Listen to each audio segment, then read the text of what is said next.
So for the past few months, I've been hopping on mentorship calls with junior artists and people who are just getting started on their artistic journey. And over time, I've noticed something super interesting. No matter who I was talking to, whether they were 15 or 50, the same struggles kept showing up. So today, I want to share 5 pieces of advice I keep giving them, and honestly, I wish I could go back and give these to my younger self too. Number 1 is that the following things don't matter as much as you think they do. Firstly, the device and software you use, because you can use any software you're comfortable with. While I use Procreate and Photoshop, my friends prefer Art Studio Pro, Clip Studio, and other software. The same goes with the tools. We all have different iPads, laptops, tablets, and so on. And another example of this is that even though I've used some of the best display graphic tablets, such as the Wacom Cintiq or an XP Pen Artist Pro series or whatever they're called, I still go back to using my non-display Intuos Pro tablet, which I've been using for the past 5 years, and I don't plan on changing it anytime soon. Secondly, the brushes you use don't matter because you first need a good understanding of the basics, and then you can use whichever brush you want to make your workflow more efficient. So you do not need to go and download all the free brush packs you find online and then stamp them all over your artwork, because that piece is not going to look cohesive and as one without the right fundamentals. Thirdly, how long you take to make an artwork, because everyone works at a different pace and this isn't meant to be a race. While I take an hour or two to make an artwork, some of my friends take 30 to 40 hours, and that's perfectly fine. It all depends on your art style, your workflow, your interests, and how many breaks you take, and that's totally cool with everything. Fourthly is how old you are, because it honestly doesn't matter. Whether you're a teenager or in your 50s, anyone can be an artist and you get the same opportunities. And if you want to improve, it honestly takes about 2 years of intentional learning to actually get good at art.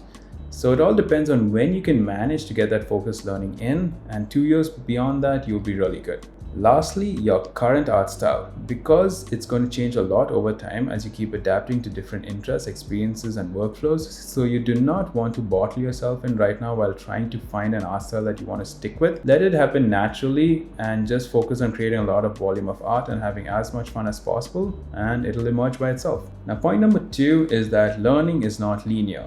You're going to learn some things really fast and then hit a plateau of feeling like you aren't improving at all, and then suddenly learn something new that levels up your art immediately. There are plateaus, highs and lows, and you can't really predict what will give you the fastest learning curve.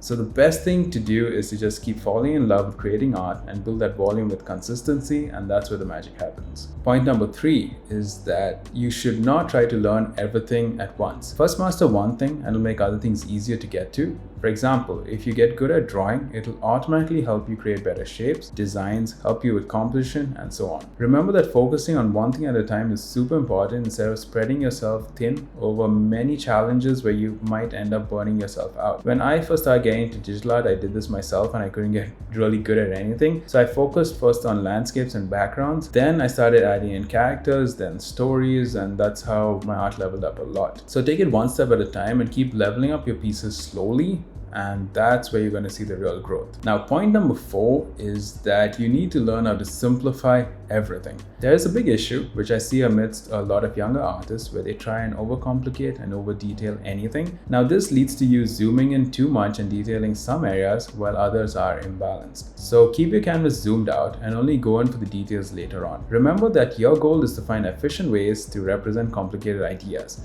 For example, if you're painting a forest, don't try and draw each and every tree, branch, and leaf. Find a method where you can represent a large clump of trees with a few efficient brushstrokes or any other similar method.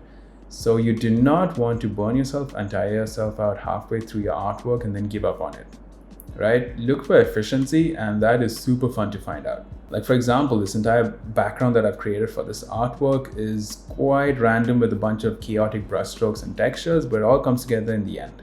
And lastly, the most important point is, where is the story? Good storytelling can give even terrible artists a lot of power. For example, comic artists. They don't have to be good at art, they just have to be good at telling stories through whatever art they can create. Now, I understand that's completely fine if you're just doing studies, practice work, anatomy, sketches, and so on. But when you start putting out original pieces, think about the story and what your piece says. That's a huge part about who you are as an artist. A lot of you guys don't know this, but I have a Patreon with a ton of free lessons, behind the scenes, and all sorts of posts for everyone. So sign up to it, and please make sure to use all those resources I put out there. And as usual, like and a subscribe helps my channel a lot and helps me me create this content for you guys. And definitely let me know in the comments below if you have anything specific that you want me to make a video about, and any comments as such. I definitely read through all the comments, and it definitely helps me with creating the next videos. And once again, thank you guys for all the support, and stay tuned for the next video, which will be out next week.